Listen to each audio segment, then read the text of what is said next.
Уже третий год жители дома по улице Кеши Алексеева 8/1 в Якутске живут практически на пепелище и никак не могут решить жилищный вопрос.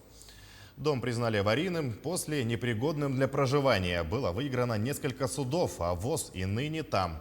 Наши корреспонденты пообщались с собственниками многострадального дома. В доме, который и без того дышал на ладан, в 2019 году случилась беда. Из-за неисправной алюминиевой проводки в одной из квартир случился пожар. В результате выгорела половина дома. Бомжи бухают постоянно. То есть мы постоянно выгоняем отсюда всяких разных. Оставшиеся без квартир вынуждены были переехать к родственникам или же арендовать другое жилье. Жильцы другой части дома, которую не затронул огонь, остались здесь не просто жить, а выживать. Потолок упал, лег на шкаф. В квартире Екатерины Григорьевой потолок в одной из комнат держится только благодаря массивному шкафу. Из-за того, что половина дома отсутствует уже второй год, в зимнее время в квартирах невыносимый холод. Под 3 одеялами спали нынче. В одежде, в шапке, потому что в унтах, потому что холодно. Очень холодно. Стены трескаются, штукатурка сыпется. Помимо того, что их давит, так еще и топит. Не только талыми водами, но и канализацией. После зимы вонючая жижа наполняет подъезд и даже квартиры. Даже вообразить даже страшно, как так можно существовать. И на все это у нас имеется решение Верховного суда. Жильцы признали дом аварийным в 2018 году. В 2019 погорели, после чего по документам его признали еще и опасным для проживания и подлежащим сносу. Снести должны были еще в ноябре прошлого года. Из-за бездействия городской администрации даже обратились в суд и выиграли.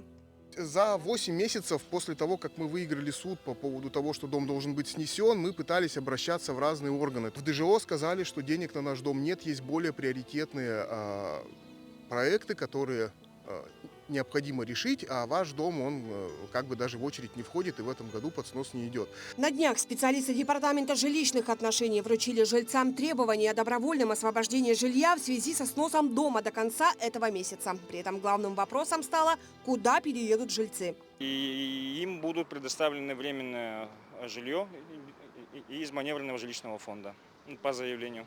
Но собственники на маневренный фонд не соглашаются. Их можно понять. Им впервые выпал шанс получить новую квартиру от государства, когда дом признали аварийным. Но после пожара этот шанс отобрали. Люди боятся, что, переехав в маневренный фонд, они там навсегда и останутся.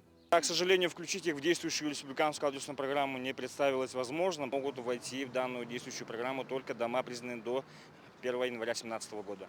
Но это не исключает возможность того, что будет третий этап переселения после завершения мероприятий по расселению текущей программы.